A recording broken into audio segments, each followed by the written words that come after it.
Welcome to D&D Journey of the 5th Edition. Join our various gaming groups as we play the 5th edition of Dungeons & Dragons.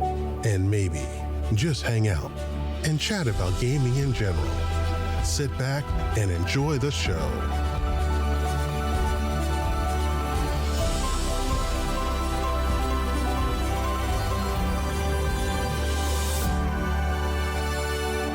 Hi, this is Kelly, aka Trixie from Ragnarok and Roll, a Scion to Ragnarok story, and Tilda Wimblewick from D&D Journey of the 5th Edition. First off, I would just like to say thank you to everyone for listening to our varied adventures, as well as for rating us on iTunes and rpgpodcast.com. If you haven't rated us yet, we would greatly appreciate it if you could. And if you're looking for more ways to support our efforts, we are now on Patreon, a great site where you can help us continue making more podcasts, as well as some special surprises for our patrons. If you can, please look us up at www.patreon.com/cppn. Every little bit helps. And again, thank you for listening. Hey guys, Jim here. And Kelly? And today, since we didn't get to play D&D enough this month, which is totally a sad thing, we're going to do a D&D-esque book review because I consider Dragonbane to be a close cousin to D&D. Yeah, I would agree with that. So we're looking at Free League Publishing's book Dragonbane, or as it used to be called back in the 1980s in Sweden, Drakar och Demoner, Dragon and Demon in Swedish. Of course, barring the pronunciation, we may not have that correct, but... Yes, I probably butchered it horribly. Like only an American can. But I totally wanted to bring this book to people's attention because it is, if you've played 5th edition D&D, you can play this game. But one thing that's nice about this game, is, or at least the book and stuff, is if you've never, ever played a RPG, it's kind of like a nice, it breaks things down, I think, very well for, like, first time ever, kind of thing. Oh yeah, they do a great job of breaking down, as what you need to do, as well as one thing I love, if you're wanting to get someone into 5th edition D&D, if you play Dragonbane, you could then get them into 5th edition without any of the difficulties that most people have when they learn D&D, which is totally the rolling for dice and adding my what's my modifier. I have to grab my proficiency bonus, my intellect bonus, count on my fingers and some toes, and here's the number. Because one thing I love with Dragonbane is it's a roll under system, which is getting more and more popular thanks to like Modifius with its 2d20 system, that on your character sheet you have the target number. And you just need to roll a d20 and get under that number to succeed, which I think is a great mechanic because it speeds up things really quickly. And if you have, as your numbers improve, it's more beneficial because you have more opportunity to succeed. Mm-hmm. Definitely. And we'll definitely jump onto the skills a little bit later. I figured on my little outline here, we'll start at the cover and flip through, but rather quickly. So, of course, the basic setting is your typical, almost, one could say, Swedish fantasy setting. Mm-hmm. Not as Tolkien-y as Tolkien, but close. Where you have a fantasy world filled of your standard trope of humans, halflings, dwarves, elves, wolfkin, which are wolf people, and the one the one that kind of makes me really kind of happy. the picture in the box set I call Deathwing Duck. The mallards, which is actually the mallard, which is a very, very, I'm going to age myself by saying old school DuckTales. Of course, I know they have recently rebooted the series, but they're anamorphic duck people. And they actually have a bonus to swimming thanks to their webbed feet. And they're angry, like Daffy Duck. Yeah, they're well, I love actually the description that they use that mallards tend to have a choleric temper. I just love that because and I could just totally picture it. And I mean, think about it. It's like, oh look, you could have a fighter named Howard.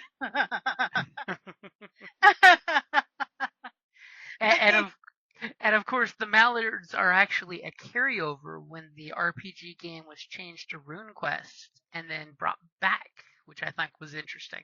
How the evolution of the game's gone since the 80s. That this was the D&D of Europe since the 80s, which is great. And it's now come to the States and kind of come full circle back into the D&D flavor, which I like.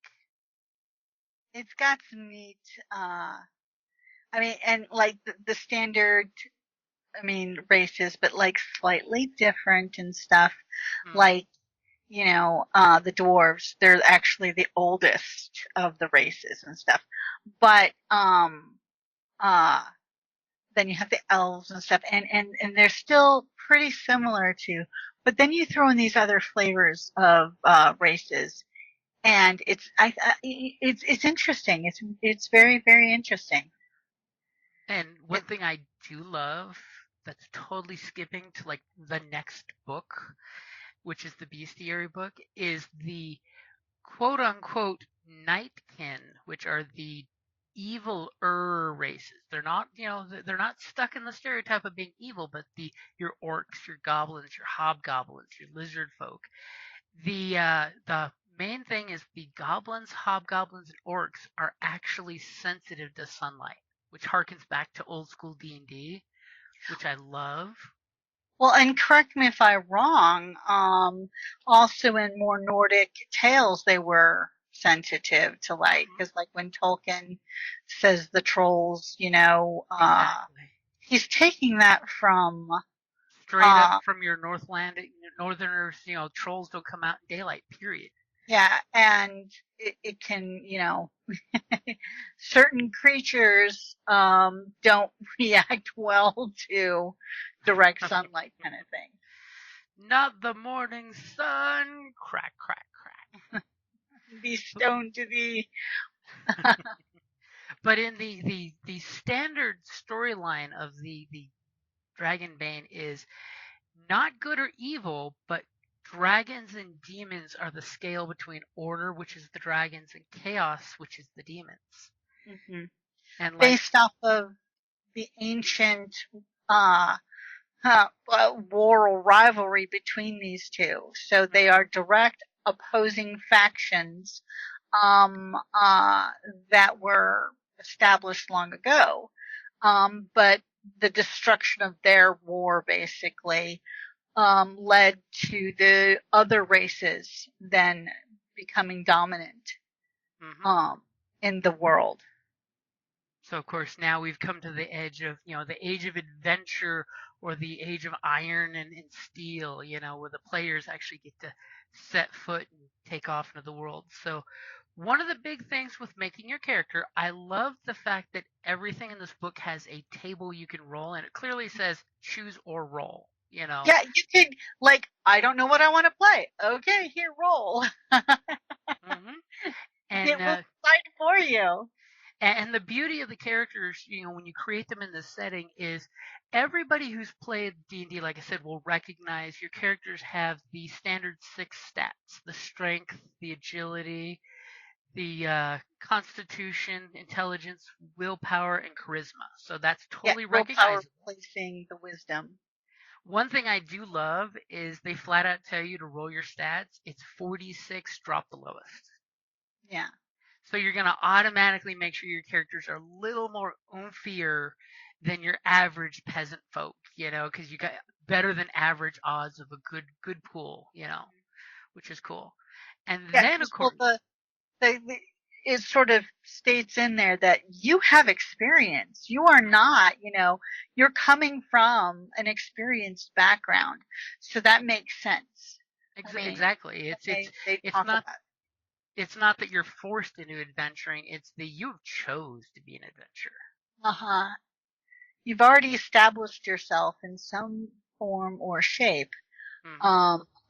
And now you're choosing to adventure. And I kind of interesting is that they have certain um, professions, as they call them, as opposed to classes, like what we would Mm-hmm. see in other ones, that they have classes that more representative of a society. You Mm-hmm. have your class is a scholar. You're not just like, say, a bard of the lore college or something Mm-hmm. like that. Or, oh, I'm a cleric of the forge, so with an artisan background. No, I am an artisan. That is my class. Mm-hmm. I thought that was very intriguing. And one thing I love is this is definitely a skill-based system. So first your character would pick your kin, which is, what who are your Your people. race or So you have your humans, your halfling, your dwarf, your elves, your mallards, which are funny just to be ducks, your and the wolfkin if you want to be hardcore. Because I'm sorry, I love the picture of the wolfkin. They're cool. They are. They're very cool. And I love how they're not portraying them as purely animalistic. They Mm, actually go on to say that they're very, very intensive thinkers, but underneath it, there's this anger and predatory sense. Oftentimes the anger is because, of course, they, you know, being wolfkin, have suffered, uh, um, uh, just I want to social say, discrimination yeah, and the social discrimination, and or subject to more wariness kind of thing. Um, and I kind of like that, but also it's like they're still akin to, and also how like, or that somebody's treating, say, wolves or animals or nature and wrong. So there's almost a very druidic mhm. kind of attitude with them, which I greatly appreciated. They're a little more closely tied to the circle of life. Uh-huh. And then once you pick your kin, you then pick, like Kelly was saying, your profession, which is the equivalent of a class and a background. So we have the artisan, which in this game, equipment gets damaged. So if you are a crafter of any kind, your party will love you for fixing things. The bard, which is your classic musician. The fighter, if you just want to straight up be a fighter.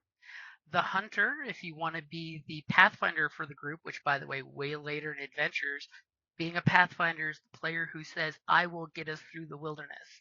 It's an important role because you're out in the woods. The knight, if you want to be practically indestructible because you start with plate armor, which is awesome. The Yeah. mage, if you want to be a magic user, it's the only way to start out as a magic user, but I will point out in the magic section, any profession can choose to learn magic if you find a teacher and you roll really well, because you have to actually make a skill check to learn new things, which is great. The mariner, if you're doing a naval, campaign. The merchant, if you want to make sure to always find the best loot, because that's their abilities. They can find where the best treasure is on the map. The Good scholar, charisma. hmm the scholar, if you're looking for a medic, the scholar makes a great medic, by the way, because in this system, actual skill uses are way better than in D&D with your medicine roll to save a dying partner. You can actually do way more in helping them without taking a feat to make it better. And Yeah. then the thief, who's not a rogue, but a thief. I like how they mention that the person might not be an assassin, they're just a thief. And since this is a skill based system, the third option is very important on your characters. You can choose to be young, depending on your species, which means you're physically fit, but you have very little experience in life, so you don't have as many skill points. You can be an adult, which means you're fully grown up. You don't have to worry about losing any stats yet because you haven't degraded with age, and you have an average amount of skills. And then if you're old, you can still be a great adventurer because you have more skills than other people, but you Unless you take an do arrow to me. mhm, but you do Sorry. degrade physically, but you gain wisdom, which is nice. So your will score actually goes up because you have the wisdom of age.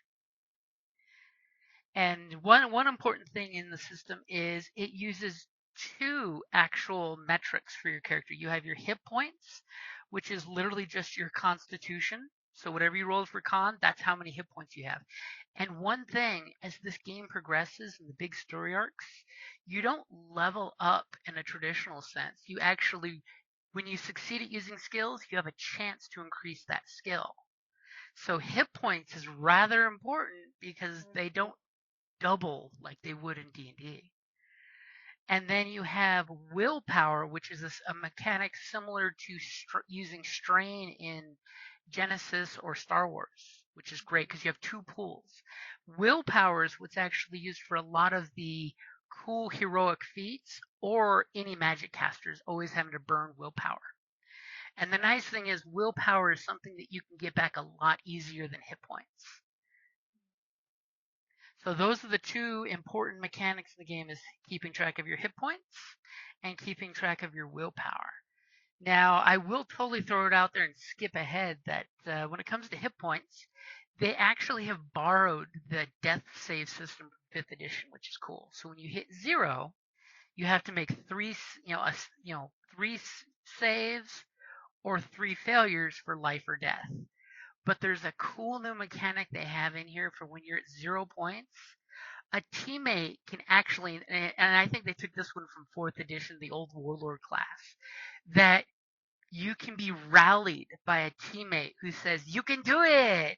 And even at 0 hit points, you get back up. And you keep swinging, or you crawl to safety, or you use a skill. The only danger is anytime you're hit, you automatically fill in a fail. So if you get hit 3 times after being rallied, you die. No coming back. Because it's, which makes sense to a certain degree, because you're already on that threshold, and, you can take only so much. Mm-hmm. And I just love that rally mechanic because it's basically a friend saying, "You can do it," to get up and just, try to do something. So that way your character's not out. Totally harkens back to the Call of Duty video game where your character's been taken out, but you can still crawl around the battle map as a cripple, which I am just a huge fan of that. And of course, they've shrunk some of the rest mechanics that we've seen before to, you can actually take a single action and recover willpower, which is great. So you can actually say, for my turn, I stop and catch my breath, roll 1d6 willpower to get back. For your casters out there, that is a great mechanic because you just need to catch your breath and you can fill back up on a spell or two. Yeah. And each class or race has specific advantages that they can employ. And one thing, another similarity, but is like they have, how when in D&D 5th edition you've got the background, and you've got the personality traits, you have the bonds, flaws, that type of thing. They actually have they have for weakness. So it's like they have one for flaws. Mm-hmm. So they're already saying, hey, no person is going to be perfect. And you can roll and see what your weakness is.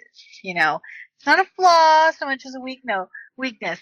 And I also like the fact that they also do a trinket, but they call them a memento. The mementos, yep. So those are two items that are also very similar to the D&D 5th edition. Yeah, I'm a huge fan of the mementos because, I love the trinket tables from 5th edition. And the nice thing is, even on the character sheet, when it has your inventory, there's a special spot for your little memento.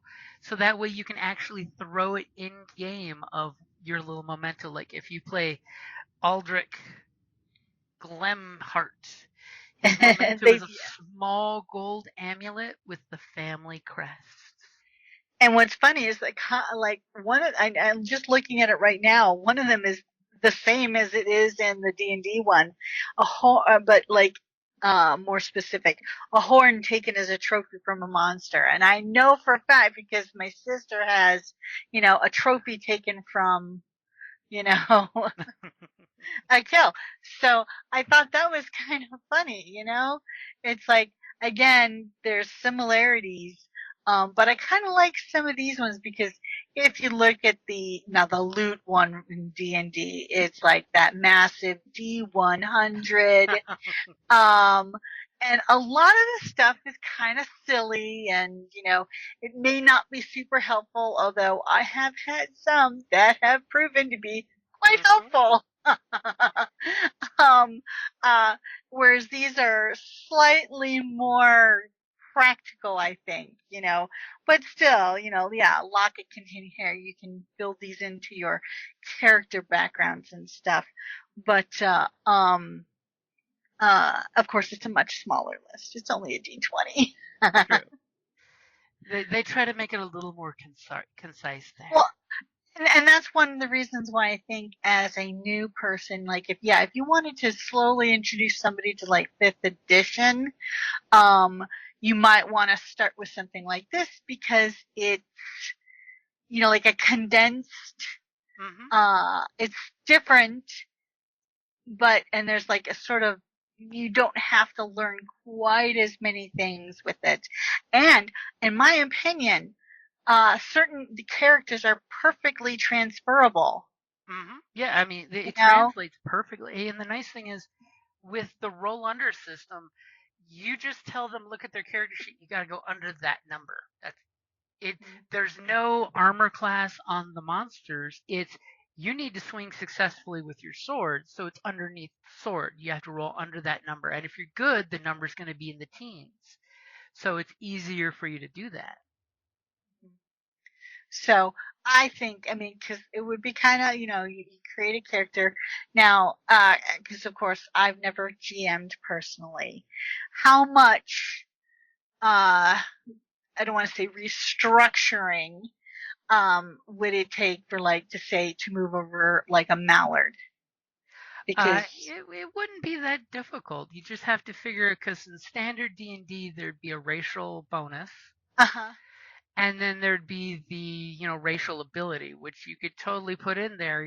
That they have. If you want to use angry, you could steal from a barbarian that they can rage once per Hmm. long rest or short rest. Or and the swimming skill is just hey, you give them a swim speed. Boom, there you go. Give Yeah. them a modifier to the swimming and the angriness, which would probably be a constitution because they can keep their little antics going, and probably a strength, or you could say a dex because they're a bird, even though they're a flightless bird, Hmm. because they have hollow bones, so they're a little more agile. Yeah. See, good to know because I would think that somebody might have that type of question. That's totally a valid thing of the borrowing from either direction, which is Uh-huh. when you GM, you steal and shave the serial numbers off of things all the time. That is okay. There's a book from like 1990s called Steal Like an Artist, and it basically tells how nothing new has ever been invented. We've been stealing since like the first century of humanity. We've There just are been no new stories, basically, but there are new ways to put them together. hmm ask Shakespeare, ask Tolkien, you know. So since we're talking weapons, we will drop down from the skills, which there are skills for everything, which is beautiful in this setting. Because that's one thing, that's one of my complaints. Y'all have heard before in fifth edition how they cut the skills down to a small list. I miss like in 3 and 3.5 when you had skill points to keep dumping and raising your skills. So combat in here is a little different than regular D&D. Instead of rolling for initiative, you actually get cards, and the GM will either hand out cards to everybody or put the cards down on the table in front of your minis so you can see where they are. So it's cards labeled 1 to 10. Nobody gets a duplicate. And some of the monsters have what's called ferocity, which means they get multiple actions per turn, which I love because that harkens back to like Genesis system and the Nemesis villains who get to do two things, so they don't get action economied out by your players when they get to attack once and then they have to wait 7 attacks before they can go again.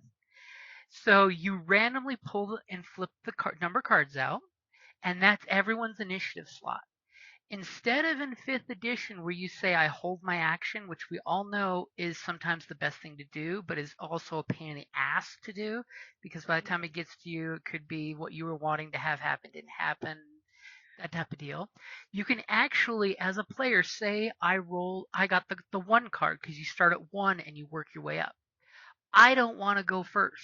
I'm too far away from the baddie to swing my sword, or I'm going to heal somebody but nobody's been hurt yet.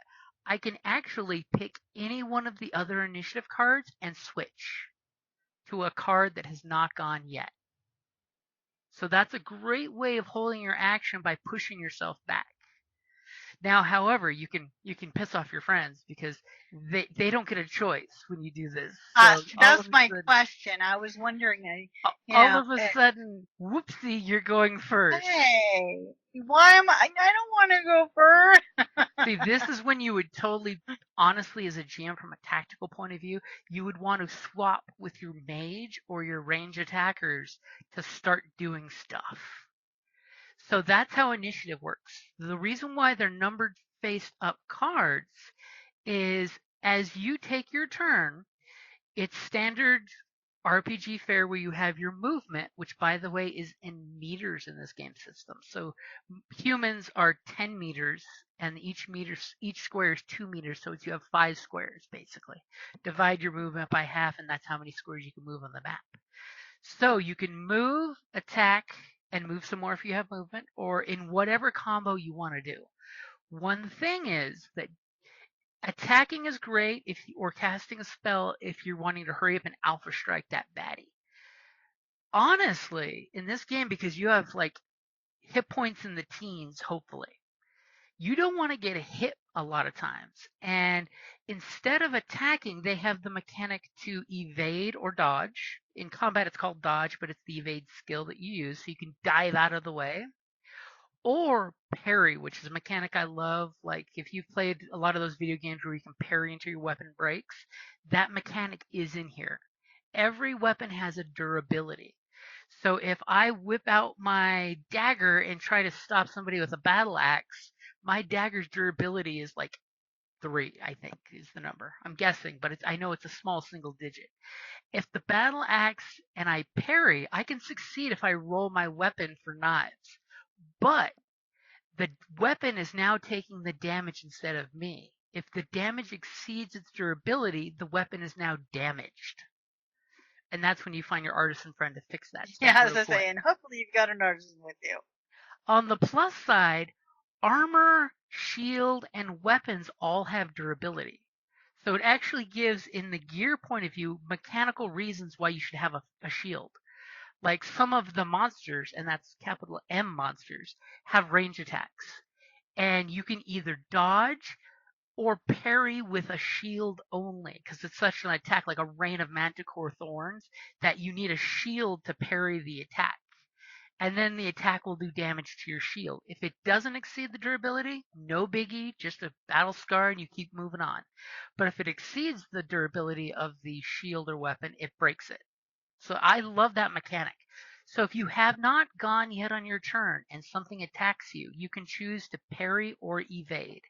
And then you would roll either your weapon skill, which would be shield or weapons, or you take the evasive dodge move and you basically jump out of the way. Mechanically, the nice thing is if you successfully evade, you can also do what like in D&D would be called a 5-foot step or disengage, is 5th edition would call it, where you can move 1 square basically. You can move 2 meters away. If you parry, you can actually move yourself and your opponent because you were dancing and fighting and you parried, and you could switch spots. You could push him out of the way basically to make a little tactical advantage for your team depending on what you're doing. Because in combat, by the way, you cannot pass an opponent. If he's standing there holding the pass, Oh, so okay. you cannot go past him, and he will attack you if you try. So it's an interesting, attack of opportunity, but you can't get past him. Because if he's holding the line, you can't get past, which is cool. But if you let him attack you and you parry him, you could totally shove him out of the way and open the door for your friends. So there's a great tactical use to the game where it's not just go up and attack, it's go up, save your attack to later because you know the dragon's going to come baring its teeth on you. So I only have the option of evading because I can't parry a dragon's mouth with my sword. So saving your action might be the best thing this turn, keeping the monster busy because it only has 2 to 3 attacks depending on how hardcore the monster is. And that way your teammates are freed up to be aggressive while you're on the defense for them. So that is a really cool thing that I love in the mechanics. And the Very cool. fact that for healing, your friends can come over, and if you don't have bandages, you're giving medicine at we haven't covered this one, the Banes or Boons. Hmm. Different name, totally advantage, disadvantage. Same Yeah. mechanic, just boons are when it's in your favor. And in this book, unlike 5th edition, they're actually a lot more clarified of this is what gives you a boon or this is what gives you a bane. So if you're doing medicine but you're out of bandages, that's doing medicine at a bane because you don't have the tools necessary, which I like. Well, and also, correct me if I'm wrong, they have different types of rests. Mm-hmm. So there's the, like you have a short rest and a long rest, but I'm trying to find it in the book. They've got the round rest, which, as I need a flashlight because the room is dark. Yeah. The round rest, which is a quick rest that lasts just a single round. During your round rest, you recover 1d6 willpower points, but no hit points. You can only have a round rest once per shift. Okay. And then there's the shift rest. Well, the next one is the stretch rest. A short rest that only lasts for one stretch. Basically, it's what 4th edition used to call the short rest. Was a quick 15-minute take a stretch. And during a stretch rest, you can heal 1d6 hit points or 2d6 hit points if someone else is tending to you and succeeds with a healing roll. The caregiver cannot rest themselves during the same stretch and can only heal one person during the rest. So if somebody is tending your wounds, like in the classic movie where the gentleman would pick up the lady's ankle and wrap it gently, that's what a quick stretch rest is. But now, is that the one that hold on. Yeah, that's the one that elves actually get a, ability. What they can do is during a stretch rest, they can meditate and actually heal an additional D6 hit points and an extra D6 willpower point, and can recover from an additional condition. But they're like completely, they can't be awakened and stuff, which is interesting because that's an interesting thing for the, so if you're. You totally mentioned something I didn't mention during the quick chat on skills. You mentioned conditions. So for each of your 6 stats, because this is a free league game, a mechanic they have in pretty much every free league game, which is a push the roll.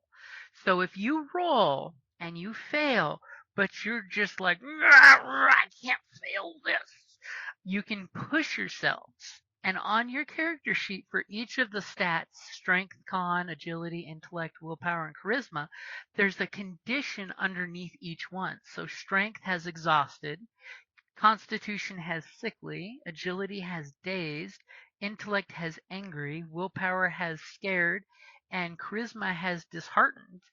You can choose to re-roll. Gotta take what you get, but re-roll the exact pool in case you had boons and banes. And you can try one more time, but you have to mark a condition that makes sense for the push. So like if it's strength based, you could just honestly say I'm bearing down to push through, but I'm going to be exhausted because of it. And once you have that condition, you now have Bane for any roll related to that stat until you can take the big rest, which is a shift rest.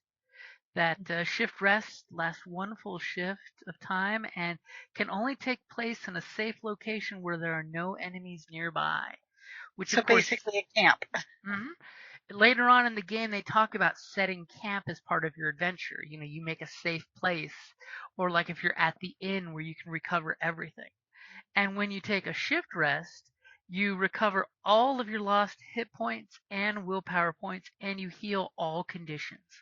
If a shift rest was interrupted by combat or hard work, it has no effect. So it gets away from where 5th edition has the hit dice that you have to keep track of for the more internal reserves of hit points to pull from. Yeah. Or as people complain, make your players unkillable. And of course, when it comes to healing, there's also magic, but this one does harken back to old school D&D where magic has costs. It's a little more, they don't take magic lightly or for granted. It's much more of a scarcity, and it comes at a... And when you use magic, you have to roll your skill and spend willpower points to pull up the magic. And of course, if you fail, there's some nice tables to roll for failure of magic, which is cool. Cause and consequence. My favorite one, of course, is the demon appearing and now wanting to hunt you down. Whoopsie. And of course, when you roll the dice, it's a D20 roll under system. So in this case, 1 is an uber crit success. That's called it's dragon. Crit, yeah. And basically, cool effects will happen if you're in combat and you're using a piercing weapon. You can bypass your enemy's armor completely, which was basically the way it works. Is when you do damage, their armor soaks the first few points depending on how much armor you're wearing. Most people are going to have less than 6, just to let you know. And you're rolling like a D8 to 2D8 weapons, so damage can get super crunchy, super dangerous, super quick.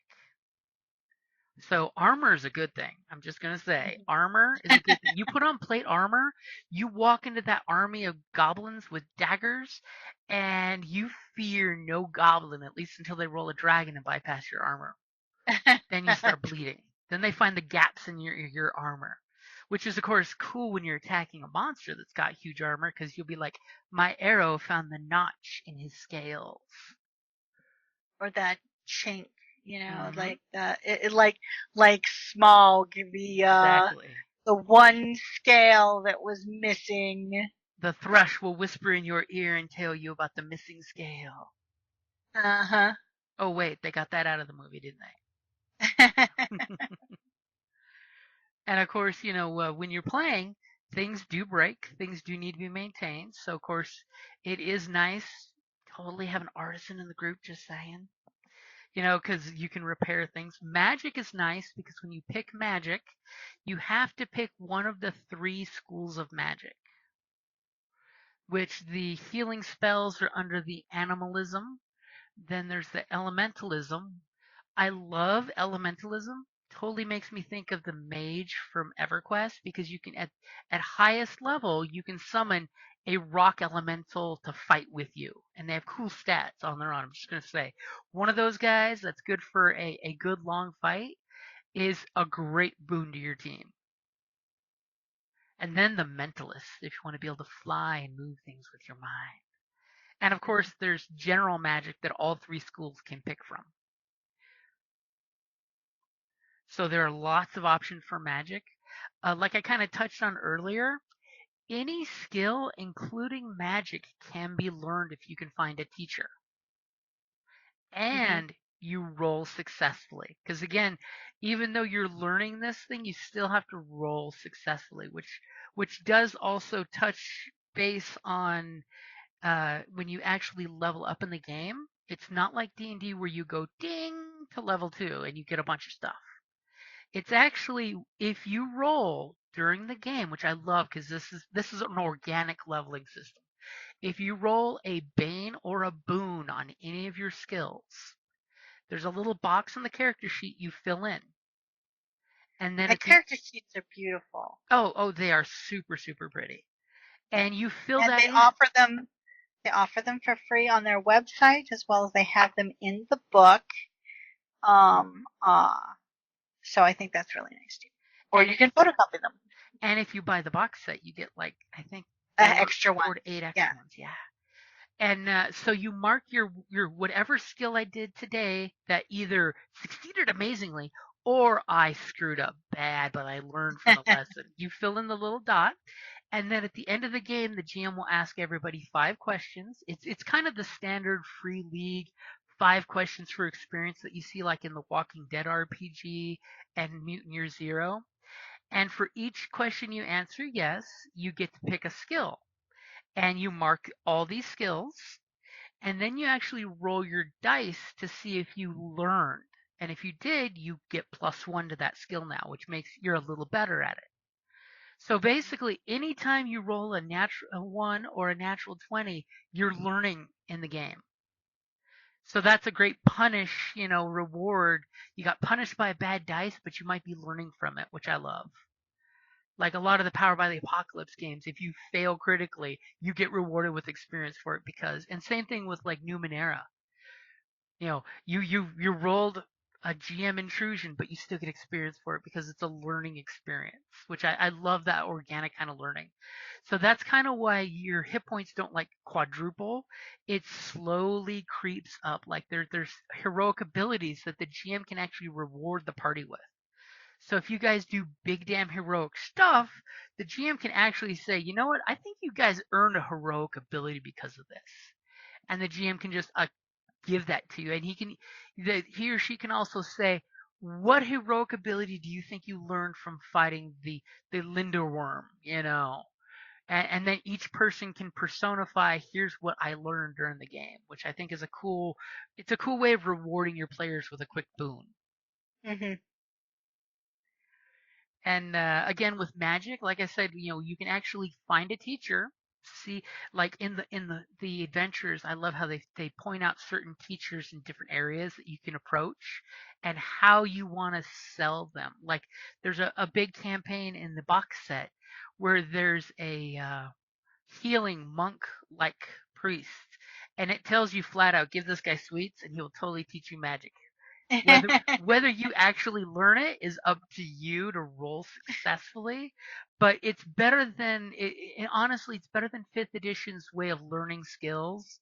I'm always super annoyed by the downtime learning that still takes like 52 weeks of practice to learn a new language, because Mm-hmm. I've never really had in long running campaigns people achieve much unless we do a big 6-month screen swipe. What did you do for your 6 months of 1 weeks, type of Mm-hmm. deal.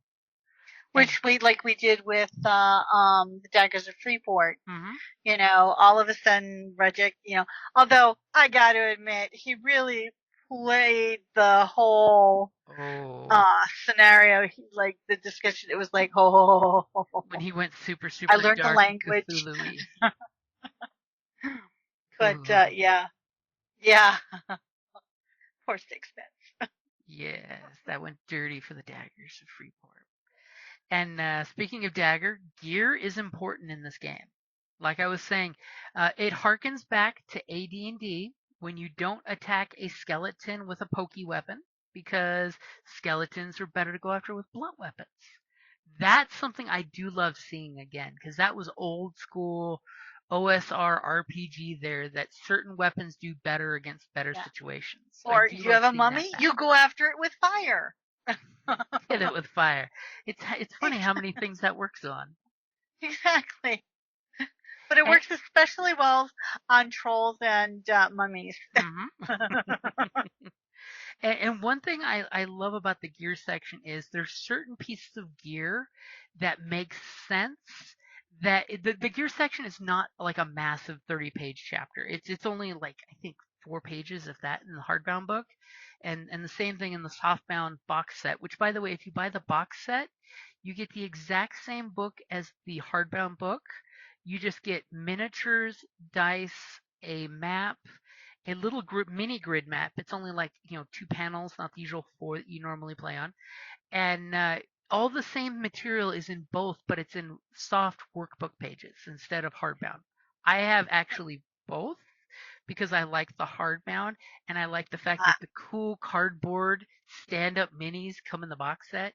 It's those classic cardboard ones you put in the stand because those are so much more durable than other kind of minis. I'm just saying.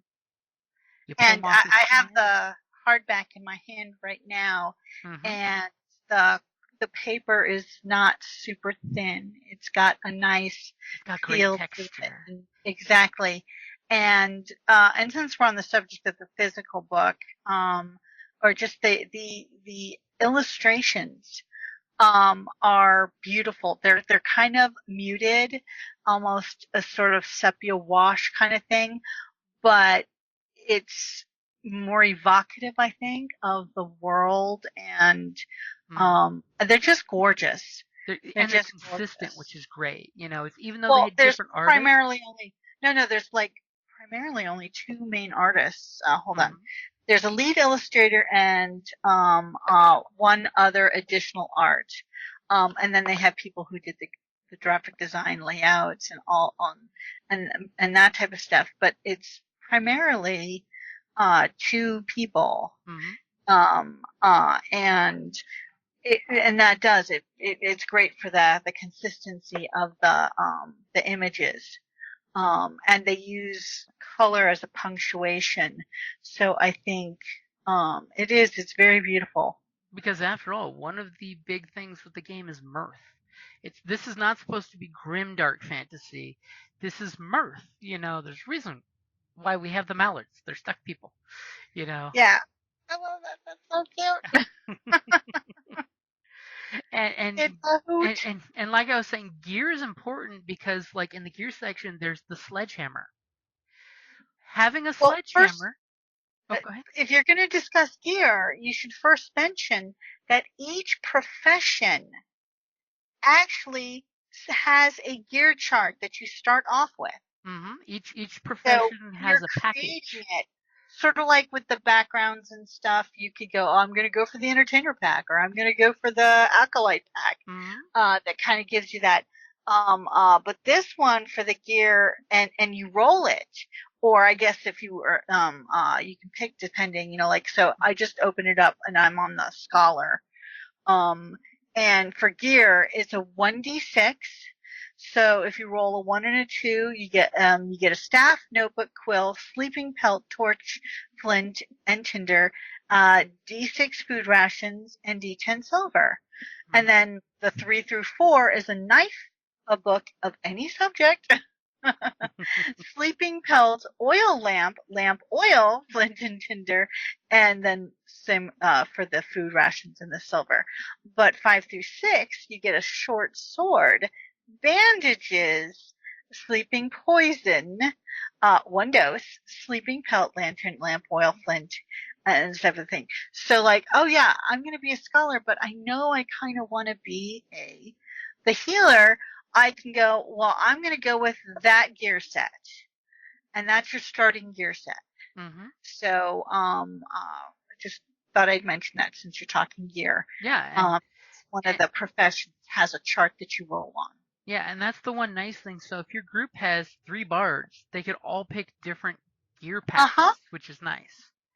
So there's even if there's similarities, they're totally different. Like Yeah. the mage has different options that make you feel like, okay, this is a mentalist, this is an elementalist that burns things, and oh, this is a druid because he has the animalistic one, which has the healing abilities, by the way. The bard, you have one with a lyre, one with a flute, and oh, I forget the other one. But it's like, oh, okay, so you can have one that's going to sing, one that just plays lovely, music and stuff. So it's different types uh, of how you want to do it. It's sort of like the colleges, and you can pick, which type. Like if I'm going to be, one college, I'm probably going to be more into the whole story aspect, whereas another one, Hmm. you know, I'm sorry, I do love bards, and the suspicious mockery is just too much it fun. it is Go. ridiculous. See, I could see in this game you start as a bard, and then you find someone to teach you mentalist magic. And you now are a Ooh, magic bard from D&D because you have the mentalist's ability to do mental tricks. Which, by the that way, could be Powerful. When you learn magic, there's basically what they call tricks, which are the cantrips of this setting. They're the quick and easy magic that costs 1 willpower. Then the spells usually cost 2 willpower, and the big spells cost as much willpower as you want to pump into it, which is absolutely terrifying. When it comes to magic, you can actually choose to sacrifice hit points for magic. And to do that, you basically just say, I'm going to channel my life force into magic, and you pick a D size, D4, D6, D8, D12, and you roll it. The problem is, you now have however many magic willpower points that you need for your magic that have to be spent right now. You also, at the end of your spell, take that much hit point damage. So you got to be careful. You may kill yourself by pulling your magic. But then again, that could be in the story what you need to do to save everyone. Think about it. Whoopsie daisy. Hey, and you know me, I'm not opposed to characters dying, especially if they can go out like a boss. Hey, if the you know, story the grand calls for gesture, the you know, type of thing can be wonderfully epic storytelling. Oh, heck and yeah. can make for, you know, oh my God, you'll never, you know, when we played this game, this happened, and it was like, oh. But to go back to gear real quick, what I was saying was like different tools for different jobs actually come in handy, because if you're bashing down a door with your sword, if the door has more durability than your sword, you know, you can actually break your sword hitting a door. But if you have the sledgehammer, its ability rolls damage, and it cannot be broken being used as a tool. So there's totally your motivation to give your barbarian fighter the sledgehammer to bash the door down, because it's meant to bash the door down, or the crowbar to open things up. So there are certain tools that totally make sense. And in this game, you do track rations, but you do not track ammo. As long as you have a quiver, it's got arrows. As long as you've got a sling pouch, you've got stones for your sling, which is nice. Yeah, I always hated that. Even like in World of Warcraft. It's like, ah! It was so not fair to the classes that had to carry all that stuff. And I'm just saying, it was awfully biased. It was. Like, And what do you mean engineers can make this that's used by, you know, but then you can't sell it? or yeah, you can't share the item. Does make sense. So then in the book we've got the bestiary, which by the way, in the book, from a antagonist point of view, they break down your antagonists into 2 categories. You've got NPCs and monsters with a capital M. So NPCs are going to be your orcs, your goblins, your merchants, your city guards, characters that are on par with a player character. Sort of like if you're playing Genesis, it would be the rivals, not the minion, not you know the and you can do minion groups as basically as a GM. It gives you the rules of you don't even need to keep track. If they do a thing, like there's quite a few attacks that let you cleave through one and hit a second, and boom, you just cut down the minions. But then they have the monsters with a capital M. That's your demons, your dragons, your cockatrices, your basilisks, the big bad scary things. Heavy hitter. Those guys don't have a lot of stats in their character sheet, but they have lots of great flavor text. Almost every bad guy, they give you a random encounter and a campaign idea for each one, which is great. But when it comes to the big bads, they have a hit point pool, and when a big monster attacks, it always will hit, which is scary. Which means as a character, you're going to want to evade and dodge a lot. You're basically like in your console gamers fighting the monster where you're diving and leaping out of the way rather than taking the hit, because they will hit you and they hit crunch. They hit crunch. Often they cannot be parried with their attacks unless it specifically says in their table. So like if a manticore flicks its tail and shoots arrows in 100-foot line, 100-meter area, it'll say can be parried by shield. So as a GM, you want to tell your players you see a hail of spikes coming that maybe you could dive behind a shield, or you definitely want to dive out of the way. I mean, if you can't, you're going to be taking a hit and hope your armor can soak a lot of it, because that's the whole point of armor. Is Question. it? Mm-hmm. If you don't have a shield, say you're a mage or whatnot, or a bard or something, but like get behind like something else to use something as a shield. Doesn't count as a parry, but you are still protected, right? Well, see, that would be where you'd want to go first in initiative, attack, and then go hide behind something. There is no shame in the game for taking cover behind things. Because if you can't see something, you straight out can't see something. No, I mean the halflings. That's their bread and butter. Is their Oh yeah. based due to their diminutive size, the difficulties that they have. You know, the fear of being, from the tall folk. You know, they are very talented at hiding. Mm-hmm. And out of sight is out of mind. And when it comes to the monsters, one thing I like, and kind of the reason why they did this, is because the game does champion that it has solo RPG rules, where you can basically have like one or two people playing a game rolling dice for random things. So It does like, specify that you should have the core set for that, though, because it comes with, one So- and all that you would need.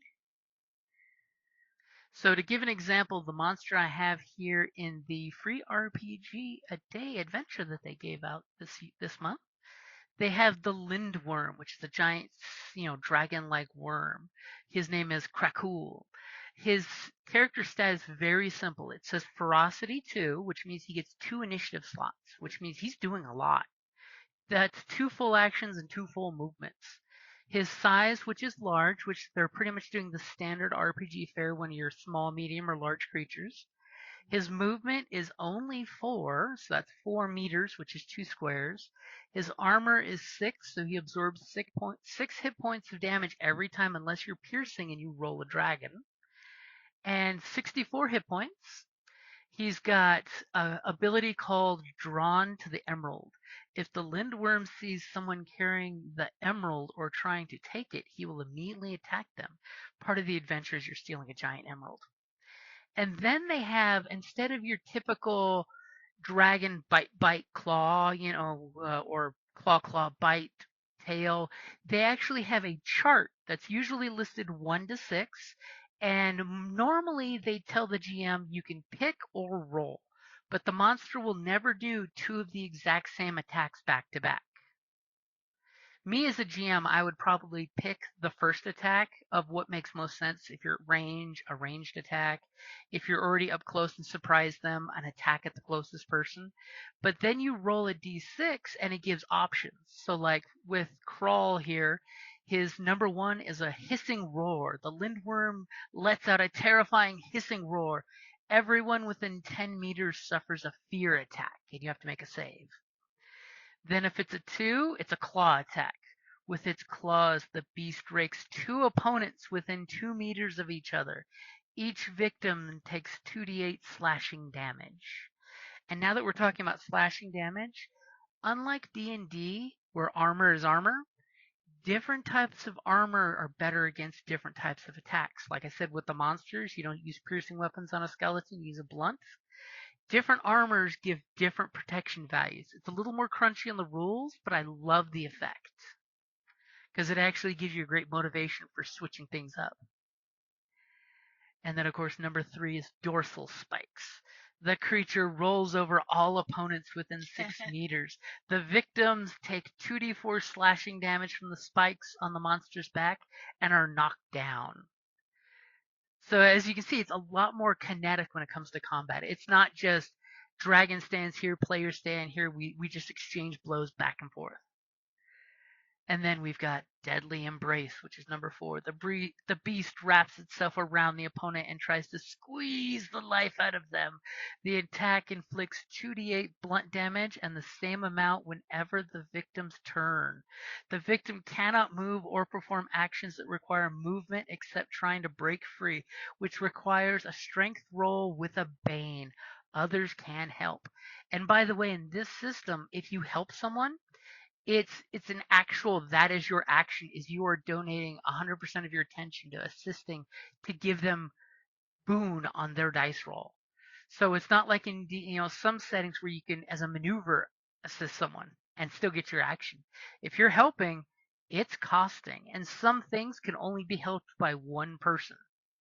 So you don't have a bunch of people trying to stack boons on somebody. And then number 5, we're getting, the higher that dice roll gets, the uglier it gets. Ravenous Bite. The lindworm opens its mouth and lunges at the victim to take a big bite.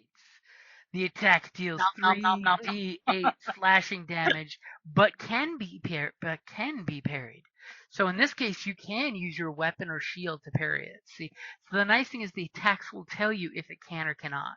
But as a general rule, most of the big monsters, you can't parry, you can only evade. And then the worst one. This is bad. This is why you should always have a backup character in this game. GMs, by the way, have 2 or 3 extras just in case. Devouring Attack. The beast swallows an opponent whole, inflicting 2d6 bludgeoning damage. The victim can keep attacking the lindworm from within, where it has no armor rating, which, hey, we love killing the whale from inside, right? Yeah. But each round spent in the beast's belly, the victim takes a d6 of damage on their turn. Armor has no effect. The victim gets out once the lindworm dies. Oh. And of course, all the big capital M monsters are like that. They've got cool abilities like that.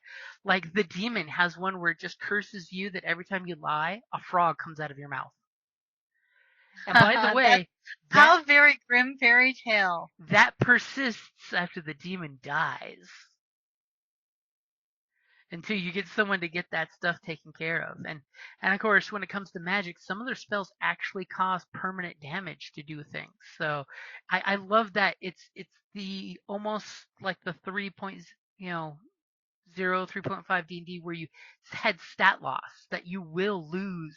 Like you as a magic user can make a magic weapon, but it costs permanent will to create a permanent magic item. There's actual consequence. So when you see these withered, shriveled up wizards, and he tells you he's 25, you know he's been using lots of magic. And then the best part of the book I love in the hardbound, not in the adventure set, is the adventure section. It goes into huge amounts of detail for your GMs out there of how to phase the adventure. Because first off, when you begin your journey, there's some charts that you can roll, or you can just pick, or you can just go by. And as you journey, one player in the group picks the job as the Pathfinder. This would, of course, be great for a hunter or scholar, depending on what area you're going into. That's the person that's leading the way. So their roles are going to be important of not getting into trouble. Because you can literally fall into an area full of mosquitoes. And if you don't have cloaks to protect yourselves from the mosquitoes, everyone marks the angry condition. Because we all know a buzzing mosquito will drive you batty. And it'll put you in a bad position when you need to go and talk to those centaurs. And because you come out pissed out of the woods and they're just like, why are you complaining about mosquitoes? We have horseflies. So different equipment actually has good reflective ways of doing it. So you have the Pathfinder part of the adventure. Super quick, super easy. Free League has a lot of this type of mini game in the game for a lot of their RPGs where you have to worry about your base camp and the colony and whatnot.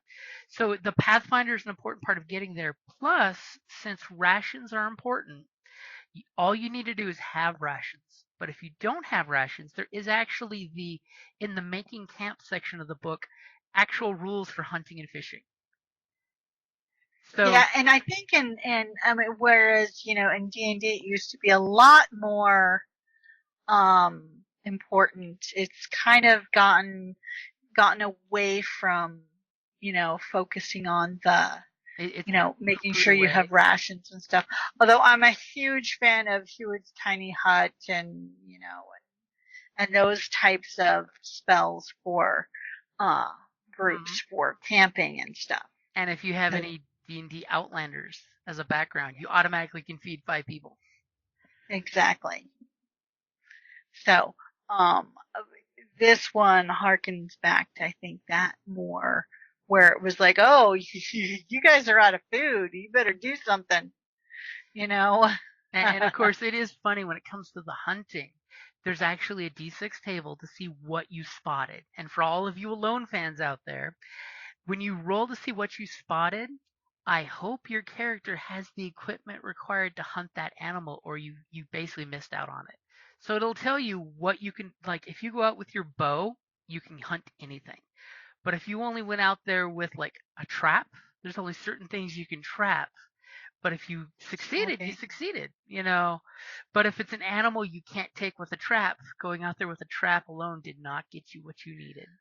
Of course, now, if, like, say you want to go fishing, but you didn't bring any metal hooks, I guess if you have an artisan, they could whittle, because then there's the bone ones, that there you can go. use.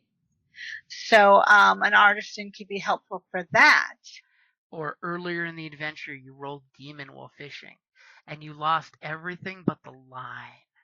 And now you're fishing at Bane with disadvantage because you're just making up lures as you go. And then you cut the dwarf's beard, and you will never forget that moment as he writes your name down in his little book of people who've pissed him off. I like that because it's in the book where it's like, have a notepad, or have a, so you can write down the names of the people who've angered you. I've written you down in my book, and I'm striking your name twice. Yeah, exactly. From The Quiet Man. Uh-huh. Yeah, I love that movie. But yeah, that's exactly it. That is so exactly it. Mm-hmm. And and that way you never forget who's made you angry in the past.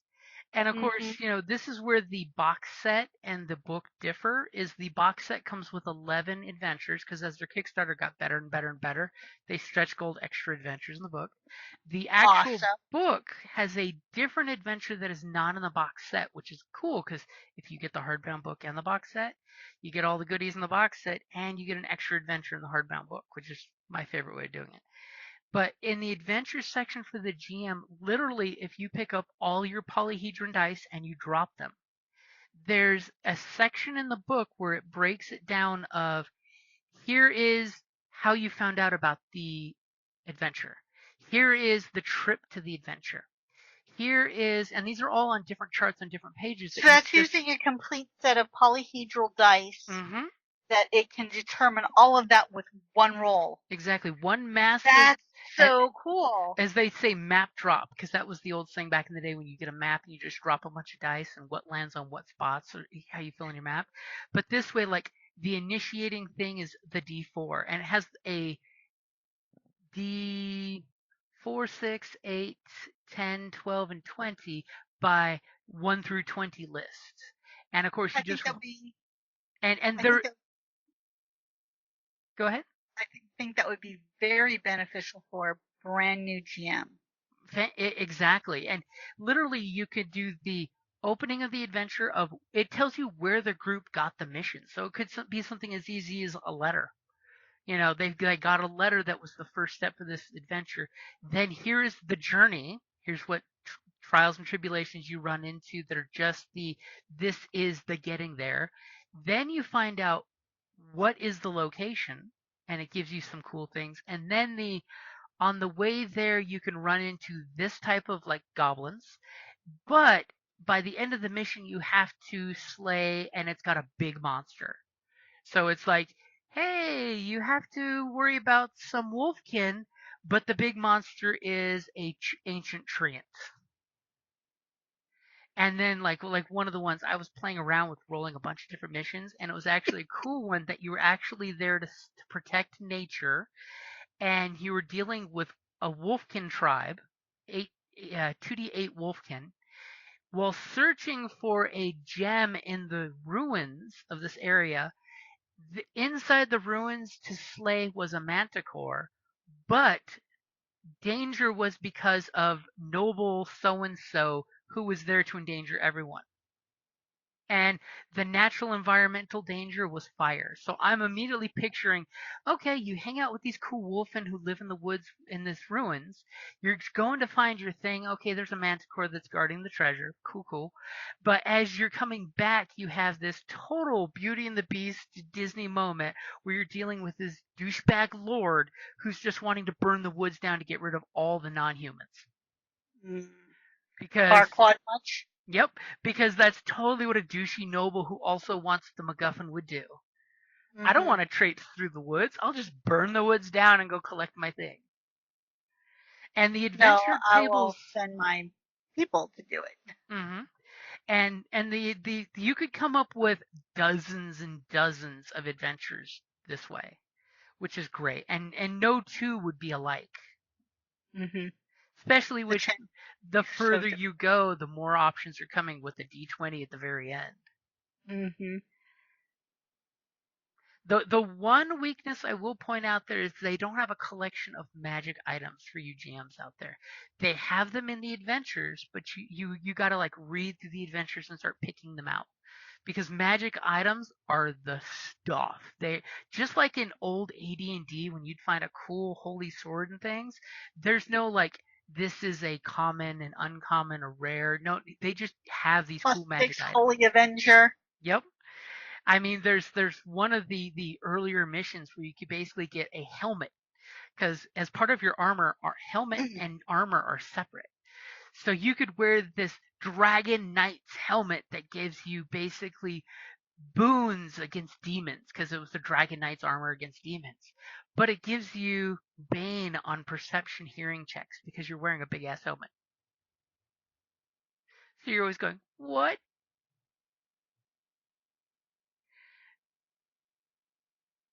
Are you there?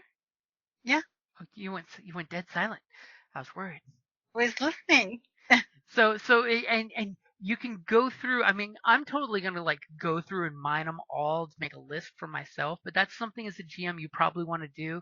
Is there's no like in the DMG book of magic items, so you have to like hunt and pick. Well, basically, most of the magic items are a weapon with an extra dice and some cool magic effect that's based on a magic spell. Because the nice thing is with the permanent spell, you can literally touch a weapon and permanently turn it magic. And the question is, how do you blackmail your local magic user to make you a permanent spell when it costs a permanent cost to them? Or is this when you go out and you teach someone magic just to make you magic weapons? I don't know why their willpower is draining, but they've been making great magic weapons. They're so tired as of late. And I do love in some of the adventures they give you breakdowns like, okay, in the weapons list, they have common weapons, uncommon weapons, and rare weapons. So your blacksmith has almost all common and uncommon weapons on the shelf. But if you'd like to place an order for a rare weapon, come back in a week and give me at least half the gold up front. So that way you could actually commission things. Mm-hmm.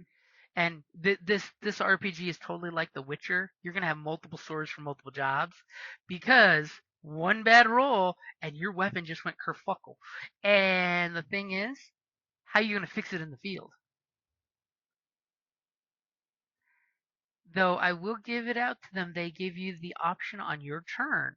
You can have up to 3 weapons or shield. You know, shield counts as one of the weapons on your person prepared.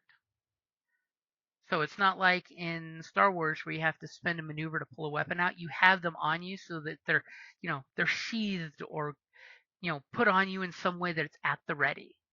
So that shield can be slung off your back on your hand as, in a flash of an eye. So that way if you do trash your sword, you can reach down to your belt and pull your warhammer off the belt loop. Very cool. So I will totally throw it out there saying, Kelly, how long is it going to take you to want to play Dragonbane? I really kind of want to make either a mallard or a wolfkin. Honestly, to embrace the Swedish Nordic northern feel, I would love an adventure as a GM of an all mallard group. And you guys are all at your little lakeside village, and you find what is called a swan maiden, which is an elf that has really rare magic where they can turn into a swan. So we totally have the ugly duckling. And the adventurer's whole goal is to get this injured swan maiden out of the grasp of whoever injured her and left her at your community where she flapped and landed. And you have to protect her and do an escort quest. And, it could be some foul wizard who wants to foul wizard who wants to gain the power of flight, which is one of the Swan Maiden's gifts. Is she's an elf that can turn into a swan and fly, or command the birds. Ooh, it could even be an evil, dark-hearted, dark mallard who left your group because of his evilness. Send a squad of quack commandos to an evil mallard white who's all skeleton. And I will give in both the box set in both the box set and the hardbound book, they give you a huge selection of adversaries, of monsters. In the box set, they give you cardboard stand-ups, but not enough for everything you fight in the adventures. So they give you like a goblin. I think there's 2 goblins, and then there's a wolf riding goblin. But they don't give you enough for like the whole encounters. So keep some pennies handy or some regular minis if you have them. I would totally just put coins out that match the same size. And the bestiary is out. They do reprint some things in the bestiary. I'll throw that one out there. They also introduce in the bestiary the Nightkin. So if your group wants, and it clearly says on each one of this the kin, that if they all agree to accept Nightkin into the group, you can have goblins in the group, hobgoblins, orcs, and of course they all have the Nightkin disadvantage of unless they're garbed up in protective garb, they're taking damage for being out in the sun too long.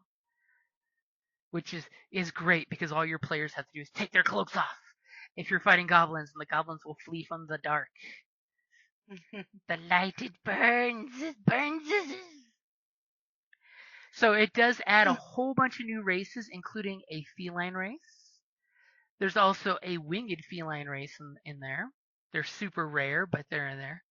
So there is that option too if you want a more monstrous race in the group. Or I would totally, as a GM, like like I've used Splug in the past, I would make I love whatever your adventures are fighting and whatever you write, make a player character version of one of them that could be recruited in case someone dies. Because death is possible with the dice rolls. Because remember, it's I'm rolling behind my GM screen. The players are doing almost all the rolling. I mean, if you're playing goblins, those do roll dice. But for most of the big scary things, the players know whether they dodged out of the way or if they just took a 4-foot dragon claw through the chest. And a goblin taking a 4-foot dragon claw through the chest would be, there's no goblin left. There's a green mist around the claw. Yeah, there's like this goo. The claw. And of course, I'm totally looking at the Dragonbane picture where it's got the rogue mallard falling from the sky with his 2 blades in his hands in reverse grips. And it totally looks like Darkwing Duck. I call him Deathwing Duck. And I was thinking you could totally have, the character day, but it's like a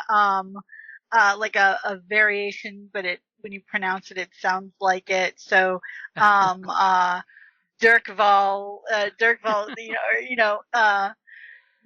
Dirkving Tuck,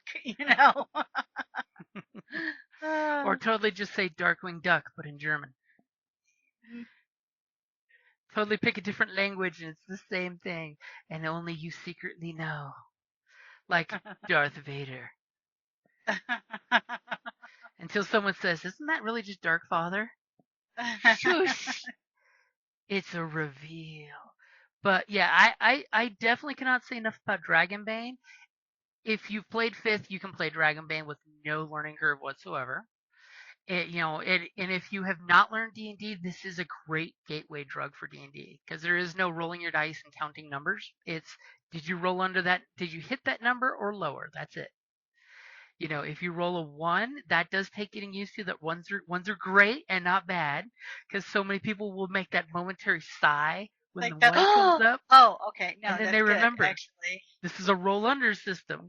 So many people playing 2D20 system have done the same thing. That we're supposed to be rolling low on this one, right? Damage high, everything else low. And the nice thing is too that depending on your strength, you can actually, and agility if it's a ranged weapon, you actually can get bonus damage, and that's in the form of an extra die of one size. It goes from a D4, D6 to D8. So that's a nice one too.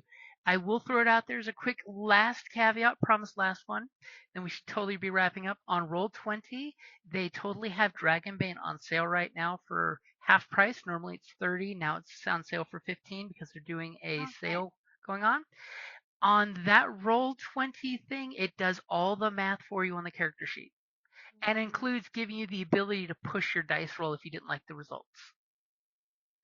Sweet. So it is customized specifically for this system. Yep, it'll automatically pull in your character sheet any damage dice automatically into the damage roll. I was playing around with it myself, and I'm like, it's working as intended. That's awesome. It's the little things. And if you click on the spells, they populate on the chat part so you can read the spell. But you do have to roll the spell's damage manually. Mm-hmm. But that wraps up Dragonbane. I mean, I know I want to run it. I've told the Sunday group I totally want to do a one shot with them, at least to show them the system because they were just like, "What Free League? What?" Because only a couple of them know how awesome some of the Free League games like Alien is, and it's like, guys, you want to play Dragonbane. It's fun. It totally gives you that OSR feel, and you can see why for what. The 80s were only 20 years ago, right? For 20 years. What? I'm embracing that stigma where you think the 80s were only 20 years ago when you're old enough to remember the 80s. That in Europe, they've basically been playing this game and RuneQuest, which was the next version, and then it came back to Dragonbane, since the 80s. So you can totally see why they've been playing it. Also, they are releasing Path of Glory undetermined when, but apparently if you pre-ordered off the Free League website, which by the way, the base rules for this game are free for download on the website from Free League, and I'll totally put the links in the notes there for you. But the Path of Glory, which was the 3 adventure campaign arc that goes back to like 87, that 2 of the 3 massive campaigns were written by the same writer. The third one, they were under contract to do something else, so they brought in another writer to finish it. All 3 have been rewritten with the original writer's credit and inputs as one giant massive book campaign. Oh, that's nice. I always like it when they do that. And one of the things that they're bragging about is the world setting. Instead of telling you info dump, the adventure reveals a lot of the history of the world. Like, long, long ago, demons and dragons fought each other. A human dragon knight made a pact with the dragons to get rid of the demons. And then he got paranoid and he went to war with the dragons because humans. And now that empire's in ruins, and that's what the world that you're playing in is. That explains why there's so many ruins. I mean, it is classic fantasy setting 101. But I'm thinking that's definitely a good place to wrap it up there because we've been going on for a while about Dragonbane. And I still got more to do. We should totally do like an unboxing of the box set on video. But until then, I should totally say we'll call that a night. Yes. Good night, all. Alrighty, guys. Thank you for listening, and have a great weekend. If we don't get an episode up next week for 4th of July, have a great and safe 4th of July. I'll be doing some fireworks Friday, and on the 3rd and 4th of July as well, and I will totally put them on the Facebook page for Creative Flame Podcast Network if you want to check it out, because there's nothing cooler than actually lighting professional fireworks. I'm just gonna say it. Being in a rain of fire.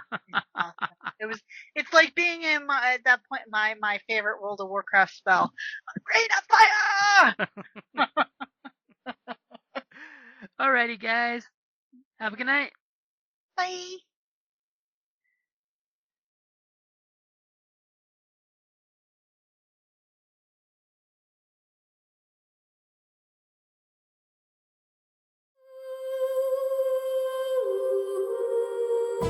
Thank you for listening to D&D Journey of the 5th Edition, a member of the Creative Play and Podcast Network. Please follow us on Patreon at patreon.com/CPPN to never miss a show or stream.